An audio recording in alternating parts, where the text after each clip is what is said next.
So before we talk about the Man of Steel, we have Superman Unchained #1. And it's a new creative team on Savage Wolverine #6. We go all the way back to year 0 with Batman 21. And Gerard Way's The True Lives of the Fabulous Killjoys.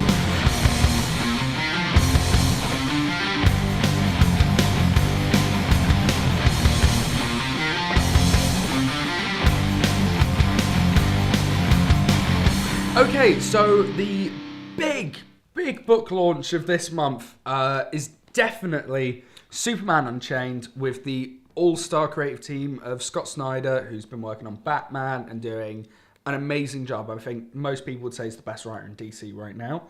And then, of course, you've got Jim Lee, the legendary artist.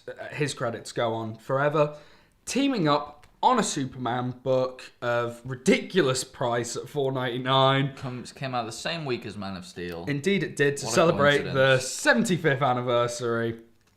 Dan, what did you think of Superman Unchained? It's interesting because I feel like we covered the news of this being announced a while ago.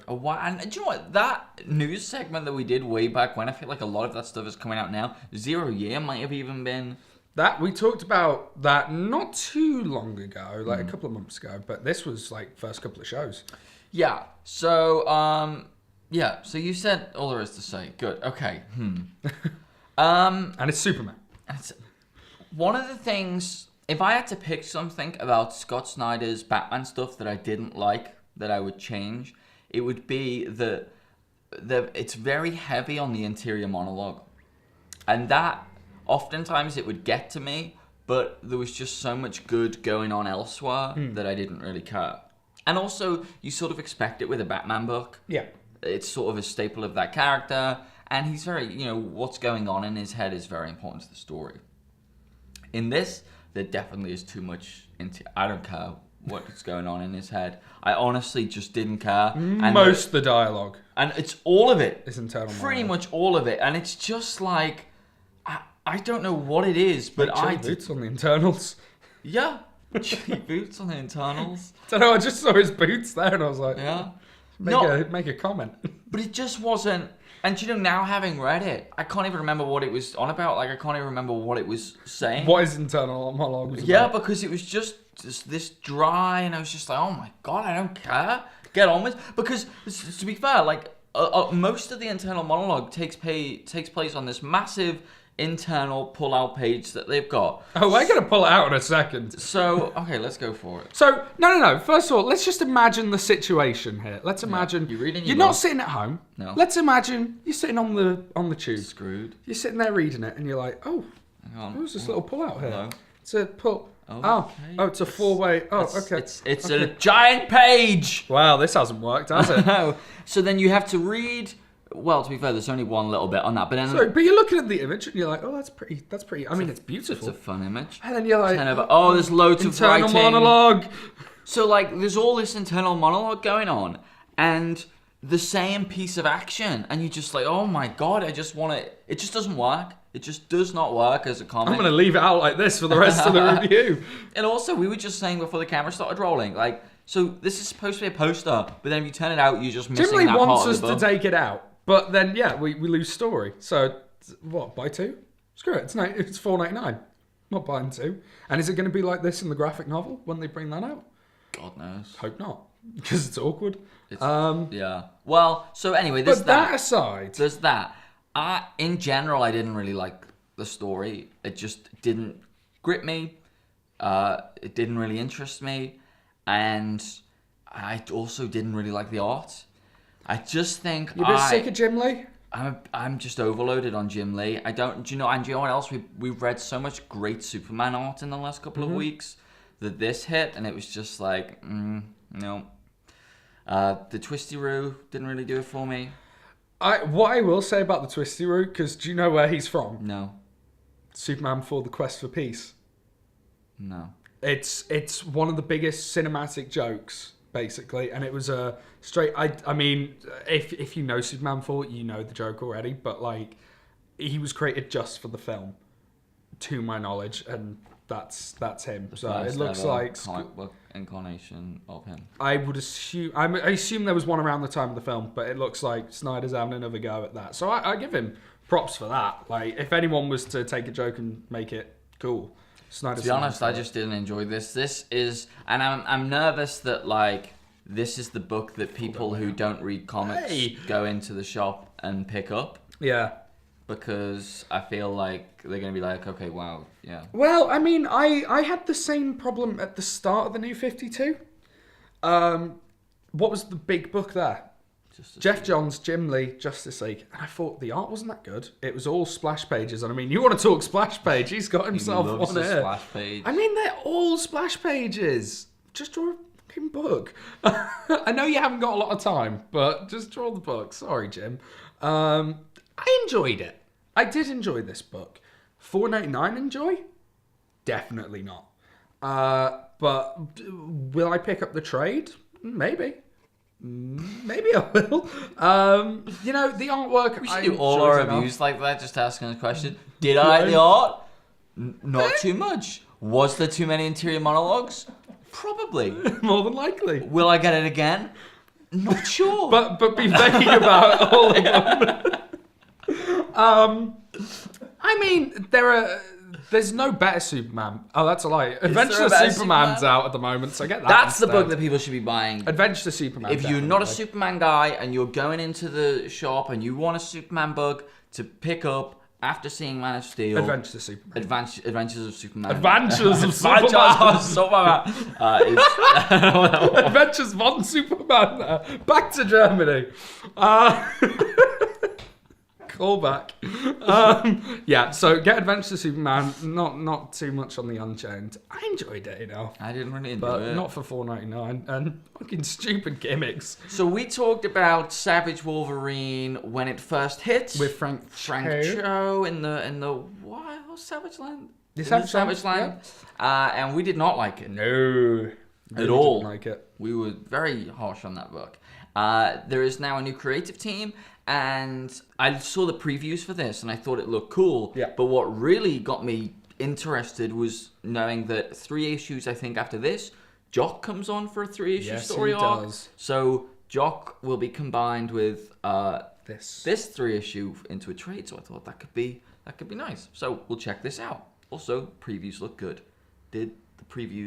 Were they indicative of them? Well, this is one of those books where I saw the cover for the book and I went, oh man, I hope the art works like that on the inside, and we'll have shown the cover. Plus, I just like Wolverine and Spider-Man Yeah, interactions. they're a great dynamic, and throwing Elektra in the mix, I think, was a smart idea.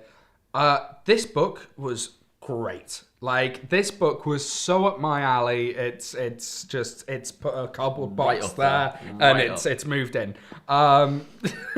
Yeah, no, I absolutely love this book. It's got a brilliant sense of humor behind it. It's got a great kinetic energy in the imagery. The coloring and the cartoonish drawings are just fantastic. Like, I really like that about this book. The story is great, especially if you're reading Daredevil right now. Like, there's some stuff, I don't know if they tie in, but it feels like it all does, which is fantastic. It's great to see the Kingpin. Not seen him in a very long time. And Elektra, I'm not reading Thunderbolt, so it was cool to see her. And just, yeah, this was a great Wolverine book. I think if you were put off by Savage Land, like we were, go back and pick up this issue, because it's great. This book is really, really good. I agree. It's Hideout, an apartment block in my alley as well. Like, it's in the apartment block. Mine's is just in the alley. Little cardboard box. No, yeah, they sort of overlook the alley. So wow. It was great. Everything you said. I like the cartoony style. Wolverine. We've talked about quite a lot of Wolverine books, recent Wolverine books, and I don't think we've enjoyed any. And Wolverine Max was it got much better. I didn't read that. And I've been joining Wolverine and the X-Men. But the thing is, what I think about Wolverine... So, there's actually 3 Wolverine books we've enjoyed. No, we didn't. The self-titled Wolverine we didn't like. No. And we didn't like Savage Wolverine. No. And there might have been another one. I don't think so. Okay. So, 2 out of the 5. Okay. Well, anyway. But the thing is, I like Wolverine in the same with Spider-Man. Like, his character traits are quite heavy-handed usually, and in a team. So when he's playing off of the characters, especially characters like Spider-Man and Elektra, that really evens out. Spider-Man's whole bit of Elektra is amazing. You're not talking to me. Yeah. Okay. Spider-Man's great in this, and it looks great, and it just feels good, and I'm excited to go on with it. It's great. Yeah. Brilliant. So the next book we are going to talk about is a book we've talked about every month, and we say that every month.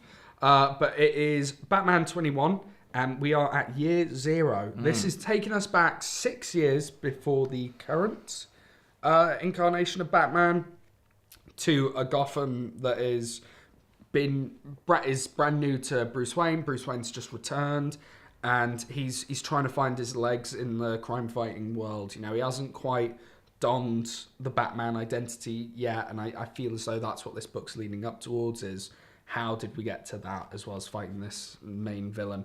What did you think of year 0? Because you weren't too hot on the last issue of Batman. Is this a step up? I'm lukewarm. I enjoyed it. It was a good read, and there were certainly little bits here and there that I appreciated.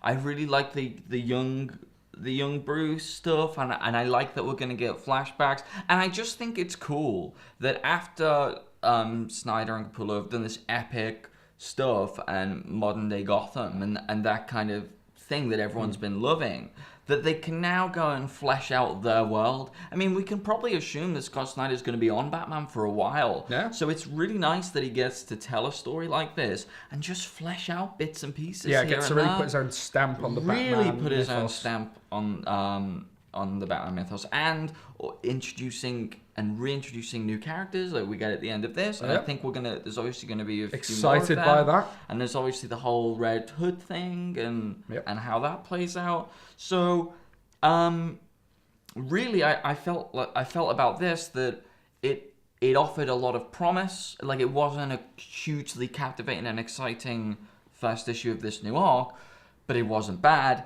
and it got me excited for things that could possibly arise from it.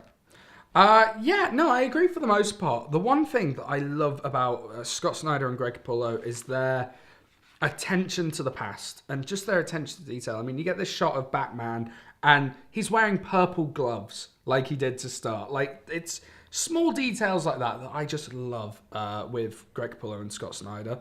Also, the fact that Bruce Wayne has an uncle. Of course he does. Like, you've never been told he has any external family. Supposedly he only had a mother and a father, and once they died, that was it for Bruce Wayne. Yeah. But, like, it's actually nice to go, oh, there were uncles and, I assume, cousins and all the rest of it, and brothers around. Spoiler. Or is it? Who knows? Yeah. I do really like that. And Greg Capullo just has a way with his artwork that's very... It has a lot of dramatic foreboding in there, like the new Wayne Tower with the 2 spikes either side of it for the Batman ears. I love all that. Definitely has a lot of promise. I really enjoyed it. I mean, if you're buying Batman, great. Like, it's another solid issue. If you want to start buying Batman, you can jump on right here. Number 21 is a great jumping on point. Absolutely. So the final book that we're going to talk about is a book by Gerard Way with art by Becky Cloonan, is her name. And it is called The True Lives of the Fabulous Killjoys. Nailed it. It is, I think, based on a concept album that they did. Yeah, Danger Days, True Lives of the Fabulous Killjoys back in 2010. Yeah, and they did some music videos in which the aesthetic and these characters were present. Yeah. And this is a comic book, I guess, based on that and wanting to expand that. Having said all that, I knew nothing about that going into it. Yeah, only afterwards. I just saw that artwork in the shop and I was like, Ooh. that looks right up my alley. We need to talk about this. So, what was that alley? Wow, how many alleys do we have? There's one full anyway, alley. how did you feel about this book? Well, so it's written by Gerard Way, and Gerard Way is someone who I've really I really dislike his music. It's really never appealed to me. but he is so lovely. He just seems like the nicest guy. And this isn't his first foray into comic books. He did the Umbrella Academy back in, I want to say 2006, 2007. I have no idea. Throwing some facts and figures out there that are probably wrong. And I never read that, so, you know, but it got great reviews, and I knew he was experienced into it, so I was excited to read it, and I really enjoyed it. The artwork by Becky Coolan, who did that one Batman issue that was the break, I think it was issue 13. I love that. Yeah, and she did Swamp Thing Annual. Her artwork is just stunning. Like, I really dig her artwork. It is right up the alley. Yeah, her artwork's fantastic, and this is a really vibrant, colourful story. It's a little bit, it feels a little cliched at the moment, but I mean that's just what this type of story brings. And it's got some really great sci-fi tropes in there, and some cool, I want to say, film references almost, like having the DJ as the kind of narrator. It's very Warriors, and the kind of group mentality and things like that come from, you know, all sorts of different sci-fi films and post-apocalyptic stuff like Mad Max and things like that. So yeah, no, I really enjoyed this book, and I think I definitely recommend it, and I think I'll be picking up issue 2. Yeah, I really enjoyed it as well. Before I tell you what I liked about it, my one concern would be that he introduces just too much crazy stuff that we've got to learn, and it just gets out of control. Because in this issue, it was very thick layers. A lot going on. A lot going on. You could read this a couple of times, and maybe that's what he wants, and that's fine. But really, I never felt like I found my feet. And for a first issue, that's fine. But hopefully, as it goes on, I will feel more grounded, and I'll be like, oh yeah, that's that, and there are rules surrounding that, and I understand those rules. And my concern would be that, you know, we just keep adding more stuff and we never get there. However, what I will say going on that is you can really tell he's been getting pointers from Grant Morrison on this, because it is high concept, some of the stuff. And there were a couple of moments where I'm reading it going, it was sort of Morrison-esque, but does have a bit of his stuff. But there were some really lovely touches in this. Really, like the two robots and like the battery pack. So she's like a sex robot, and she's earning money to get the battery pack for a friend, but like that might be, or her girlfriend, and it might be quite bad for them. And it's kind of really, really lovely touches. You know, and it's fine that we don't completely know what's going on, because I want to know what's going on. And the girl is the main character girl, who doesn't have much to say, but she is sort of our eyes for everything, is immediately endearing. The narration is beautifully written. It just seemed to, in contrast to Superman Unchained, where it was just like a slog, this was just, and it rhymed, and it had a beat, and it had a rhythm, and it was just lovely to read. Like, I just enjoyed it, and it's just really pretty language. So I had a great time with this, all in all. As if, you know, there are a few, you won't feel completely secure in this. You will feel like, I don't really know where I am.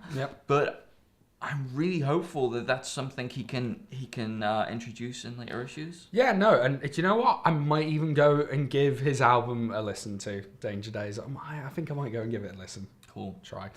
Brilliant. So that's the very long show this week. A lot of cool books out this week. So a lot of cool books. And what did you think about them? Did you read any of them? What did you read that we missed? Put it in the comments down below. Also, send us a tweet at Comic Book Show 1. Yeah, on Wednesday, we've been looking at Superman comics for the last 3 weeks. Yes, we have. Finally, our review of Man of Steel on Wednesday. Indeed, and then on Friday, we have a big issue to talk about. Which is what? Will there ever be a Justice League film? Yes, it is. Or should there ever be? All right, I was going to keep it till then, but whatever. Okay. Well, we'll see you then. Adventures of Superman. Adventures of Superman.